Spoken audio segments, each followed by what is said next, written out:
এত মায়া, এত মায়া, কেনই বা মায়া হবে না রে যুবক?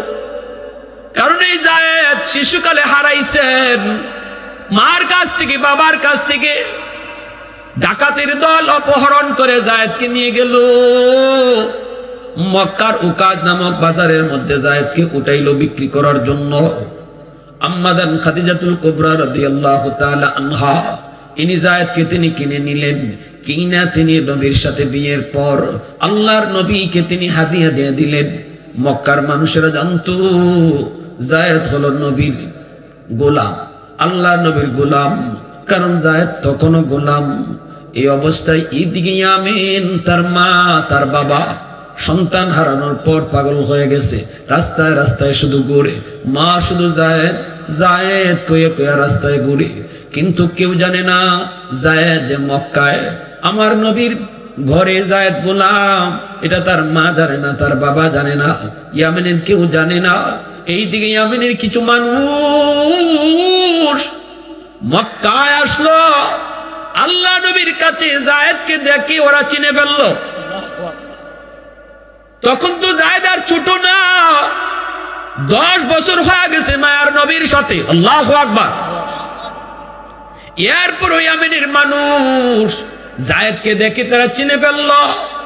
ইয়ামেন যে ইয়ামেনে যায় যায়েদের বাবাকে বলতেছে, ও যায়েদের বাপ, আমরা যায়েদকে দেখেছি মক্কায়। কার কাছে? কই মুহাম্মদের কাছে। মুহাম্মদ অনেক বড় একজন উদার মনের মানুষ, ইনি আল্লাহর পয়গম্বর, কিন্তু অনেক বড় বড় উদার মনের একজন মানুষ। মনে হয় তুমি যদি যায় তোমার সন্তানের পরিচয় দাও তাহলে হয়তো তোমাকে দিয়ে দিবে। যদিও সে মুহাম্মদের গোলাম, তোমার ছেলে, যদি পয়সা করে দাও তাহলে হয়তো সন্তান তুমি ফিরে পাইবা। যায়েদের বাপ অনেকগুলি টাকা নিয়ে নবীজির দরবারে হাজির। আল্লাহর নবীর কাছে যখন পরিচয় দিয়া বলতেছেন, আপনার কাছে যে যায়েদ আছে, এই যায়েদ হলো আমার সন্তান। যায়েদের বাড়ি হলো ইয়ামেন। যায়েদের মা পাগল, রাস্তায় রাস্তায় ঘুরে, সন্তান পায় না। সন্তানের কারণে মা পাগলের মতো হয়ে গেছে।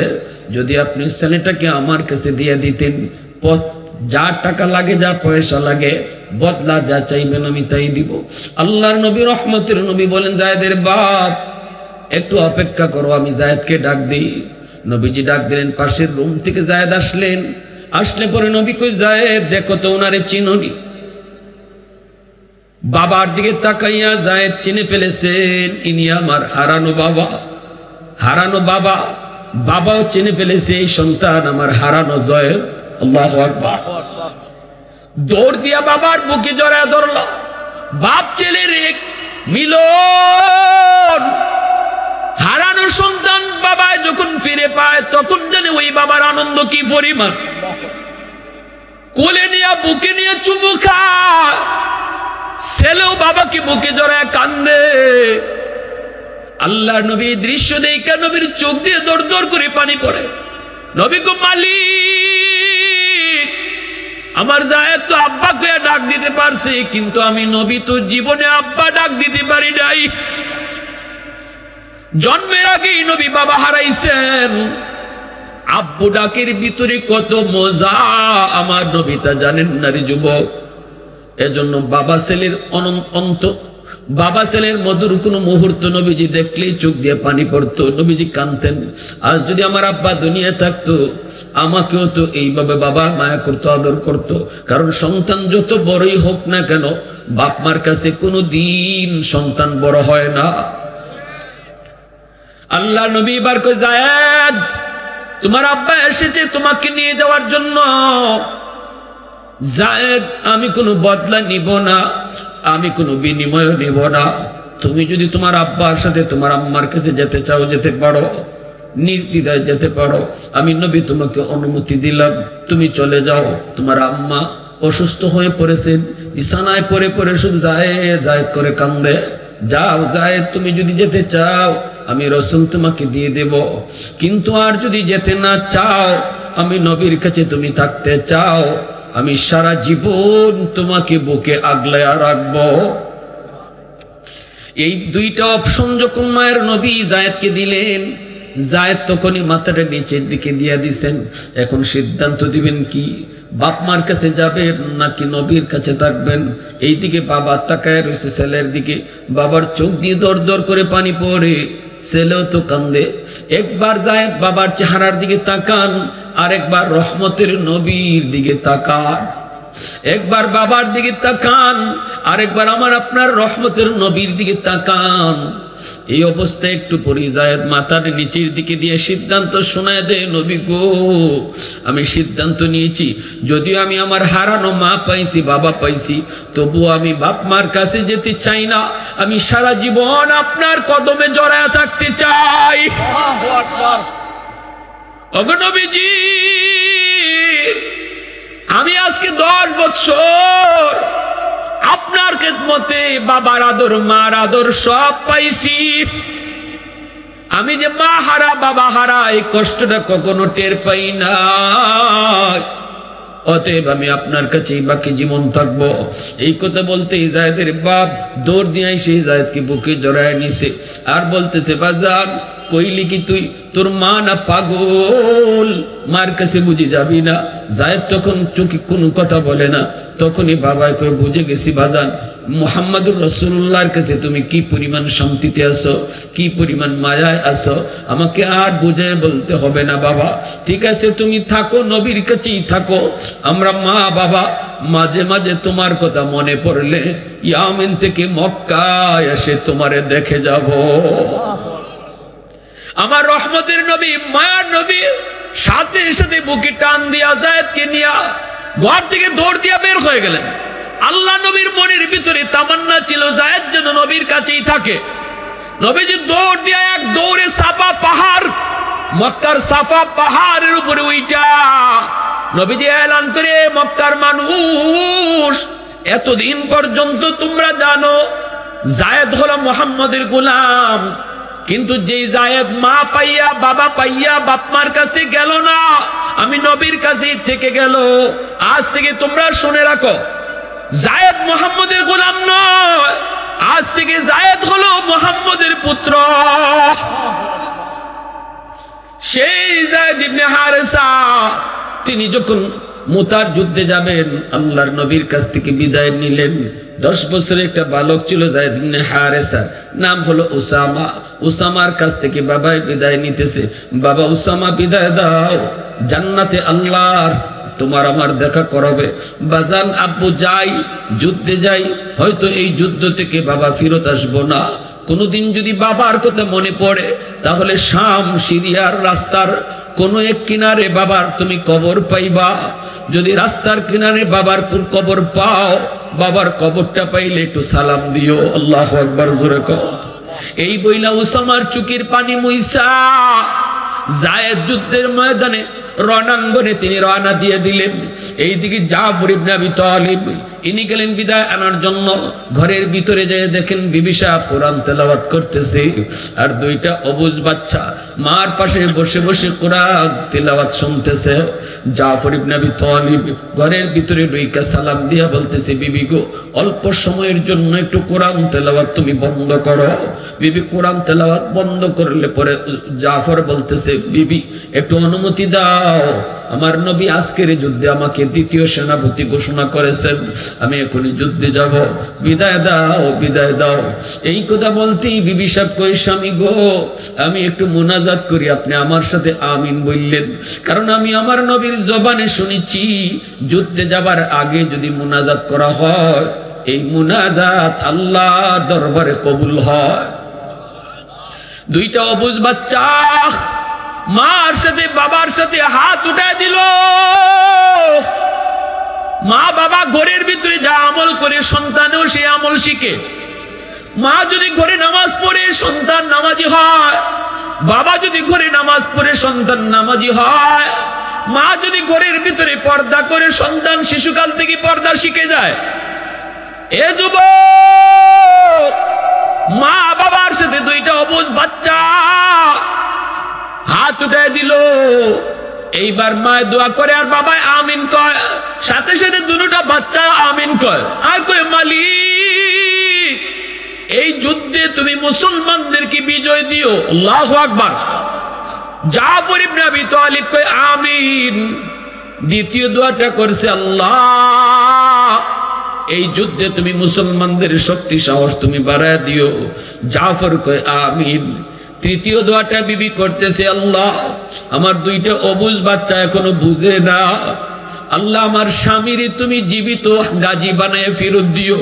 আমার দুইটা অবুঝ বাচ্চার মুখের দিকে তাকাইয়া আল্লাহ আমার স্বামীর যুদ্ধের ময়দান থেকে তুমি জীবিত গাজী বানায় ফেরত দিও। এই কথাটা বলতেই জাফর আর আমিন বললেন না। আমিন আর বলেন নাই, তলোয়ারের বাট দিয়া বিবির হাতটা আস্তে করে নামায় দিলেন। নামায় কই, বিবি এমন দোয়া কইরো না, কারণ আমার নামের সাথে রাসূল শহীদ শব্দ লাগায় দিছে। ওগো বিবি, এই যুদ্ধ থেকে আমি জীবিত ফেরত আসবো না। আমি চাইছিলাম না এই কথাটা তোমারে কইমু, কিন্তু বিবি কই তোমার এই দোয়াটা কবুল হবে না। কিয়ামতের ময়দানে জান্নাতে তোমার সাথে আমার সন্তানের সাথে সাক্ষাৎ হবে। আব্দুল্লাহ ইবনে রাওয়াহা মাত্র বিয়ে করেছেন, বাসর করে এখনো ঢুকেন নাই। এ যুবক, ওই মুসলিম যুবক সাহাবীদের সেই অবদানের কারণে জাফরের ওই দুইটা অবুঝ বাচ্চার কুরবানি চোখের সামনে বাবা জিহাদে যায়।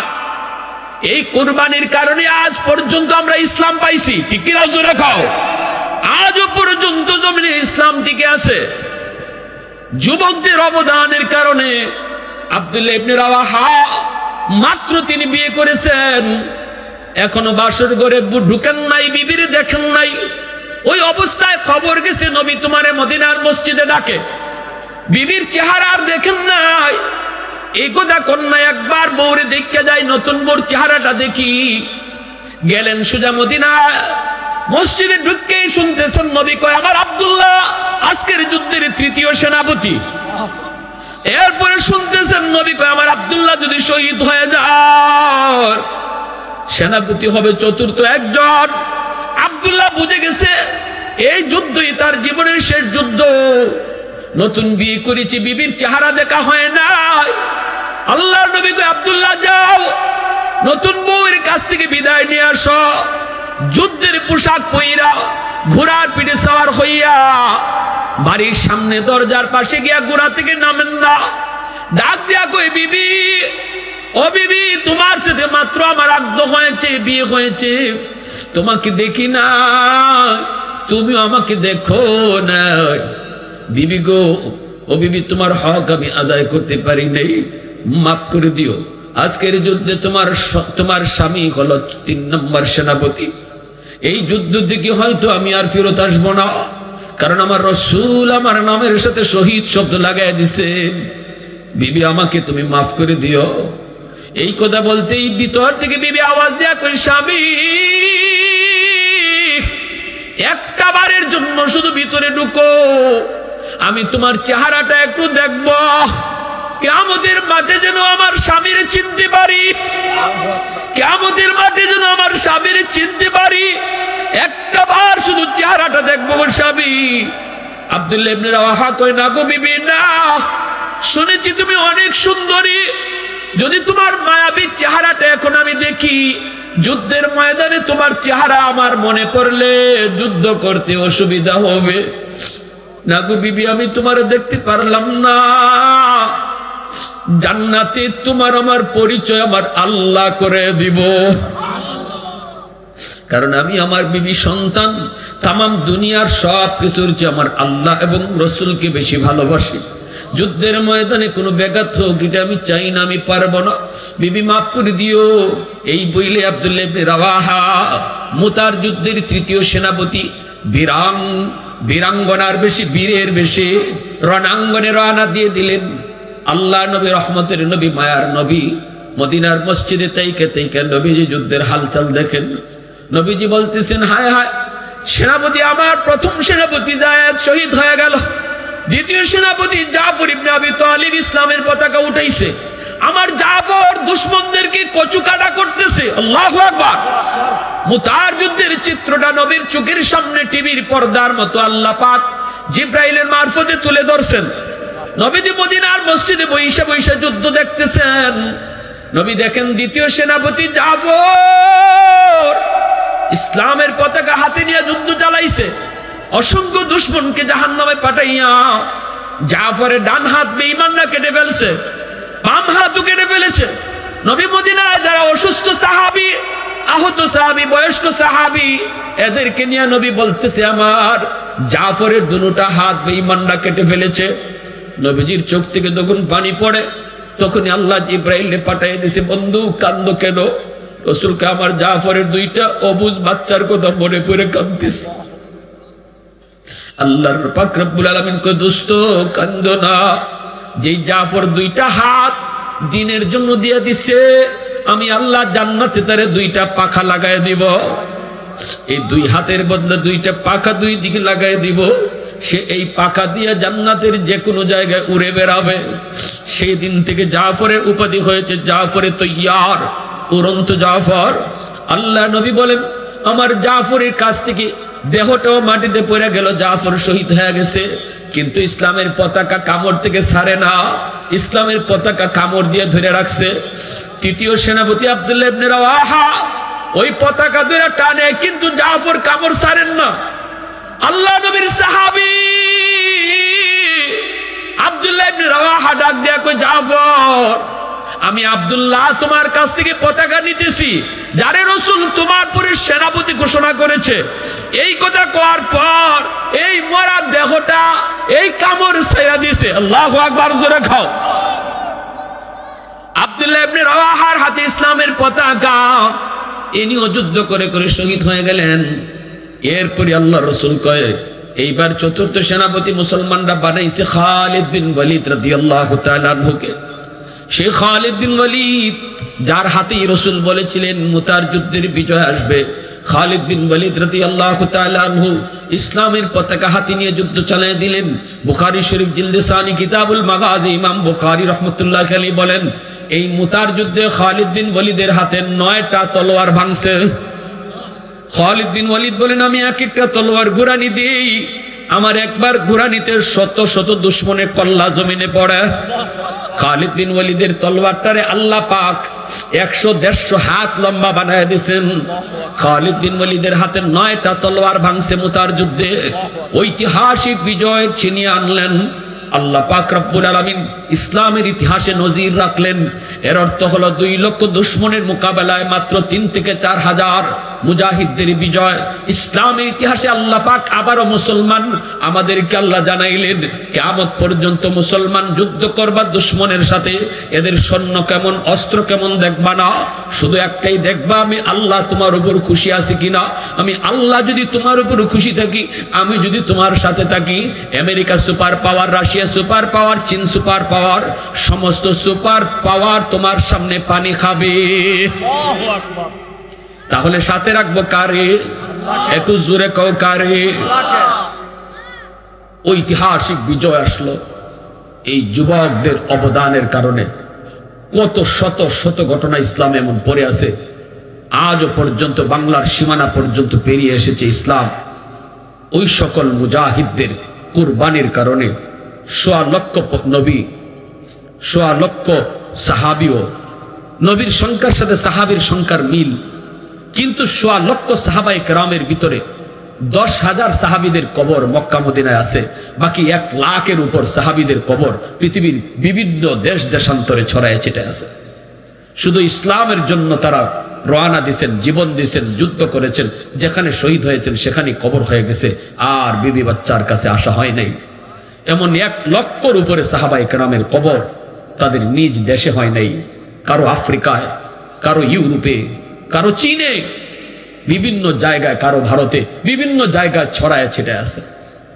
প্যারে হাজিরিন, এজন্য যুবক, আজ তোমার কারণে আমার কারণে যদি ইসলামের ক্ষতি হয়, তাহলে বলো কিয়ামতের ময়দানে আল্লাহ যদি জাফর ইবনে আবি তালিবের সামনে তোমাকে দাঁড় করায়, আমাকে দাঁড় করায়, মুখ দেখাইবা কি কইরা? বলো জাফরের 2টা এতিম বাচ্চার সামনে যদি আল্লাহ তোমার আমারে দাঁড় করায়, আর দাঁড়ায় করায় কয় বান্দা বল যে ইসলাম আমার সাহাবীদের রক্তের দ্বারা তোর কাছে পৌঁছছিল, এই ইসলামের কদ্দুর উপকার করছো আর কদ্দুর ক্ষতি করছো, একটু মুখ দেখাও আমার জাফরের 2টা বাচ্চার সামনে। কেমন করে মুখ দেখাবো? আজ আমি আমার নমুনা রসুলের নমুনা ধরতে পারলাম না, আজ আমি আমার নবীর আদর্শবান হতে পারলাম না, আজ আমার মসজিদে পাওয়া যায় না, আমাকে আজ রমজানে রোজা রাখতে পাওয়া যায় না, আমার সিরত সুরত দেখলে নবীর উম্মতকে বোঝা যায় না।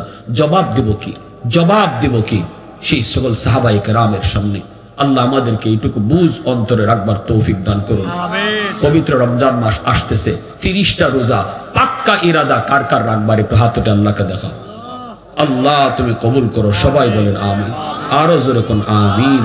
পরিশেষে আজকের মাহফিলকে আল্লাহ কবুল করেন, আলামিন সংস্থাকে আল্লাহ কবুল করেন। ওয়া আখির দাওয়ানা